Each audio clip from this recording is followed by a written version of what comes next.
एक वाक्य बोलतो जाता जाता ऐका, हमें तो अपनों ने लूटा, गैरों में कहा दम था, ज्या हड्डी ती टूटी वो हॉस्पिटल भी बंद था. अशी गंमत आपल्यापासून आपल्याला भीती आहे. हो, माझा वैरी माझ्या भोवतीच आहे. इकडे तिकडे शोधायचं काम नाही. आपल्याच जातीचे आपल्याला नडतात महाराज. तुकोबारायांचा खून झाला हे म्हणणारे तुकोबारायांच्या समाजाचे लोक आहेत. त्या संघटनेचं मी नाव घेणार नाही, पण त्या संघटनेमध्ये त्याच समाजाचे लोक म्हणतात की तुकोबारायांचा खून झाला.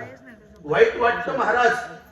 आपल्यापासूनच आपल्याला भीती, आपल्याला नडतात, हे शाश्वत सत्य आहे. कदाचित तुम्ही ऐकलं असेल, मोटरसायकलवर बसलेले पोरं बोलू नका, इकडे लक्ष द्या. कल्पना करा, मोबाईल मध्ये वगैरे तुम्ही वाचलं असेल किंवा ऐकलं असेल, माझ्या समाजापासून आपल्याच जातीचे आपल्याला नडतात. मला हे सांगायचे, एक नगरीचा राजा बनवायचा होता. नगरीच्या अलीकडे 2 जण उभे आहेत आणि नगरीच्या पलीकडे एक सिंहासन आहे. दोघांमध्ये पैज लागली. 2 जण होते, गाढव आणि कुत्रा. दोघांमध्ये पैज लागली. जो सरळ या नगरीतून जाईल आणि त्या सिंहासनापर्यंत पहिले पोहोचेल तो या नगरीचा राजा. दोघं निघाले, गाढव बी आणि कुत्रा बी. आता गती कोणाला जास्त? बरोबर बोलले तुम्ही. कुत्र्याला गती जास्त असते, पण दुसऱ्याची गती त्याला सहन होत कोणाला? ते तुम्ही म्हणाल, मी नाही म्हणणार. मला 2 तास काढायचे.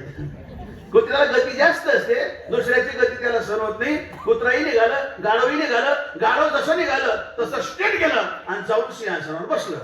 आणि कुत्रा निघाला, पहिली गली लागली आणि 2 त्याच्या भावकीचे आले, राम राम या. स्वागत केलं का? नाही नाही. भुंकायला लागले, या या विठ्ठल विठ्ठल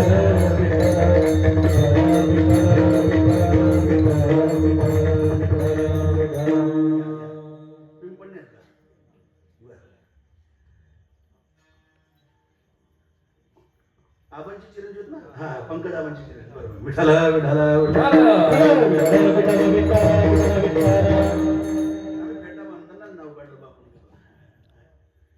महत्वाचा मुद्दा आहे का? लक्षात द्या.